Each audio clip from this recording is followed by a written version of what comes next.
আসসালামু আলাইকুম রহমতুল্লাহ ওবরকাতু। সম্মানিত দর্শক মণ্ডলী, এসেছিলাম ফেনীর পরশুরামের সুগারবাজার ইউনিয়নের জয়ন্তীনগর গ্রামে রাবার বাগান দেখতে।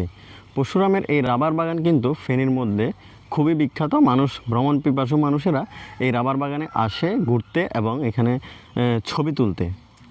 আজকে এসেছে এবং এখানে আমরা দেখতে পেলাম যে রাবার বাগানে বিজ্ঞপ্তি ঝোলানো, ঢুকতে পারে নাই। কারণ হচ্ছে এটা হচ্ছে 1 ফেব্রুয়ারি হইতে 30 মে পর্যন্ত এই রাবার বাগানের ভিতরে জনসাধারণের প্রবেশ নিষেধ।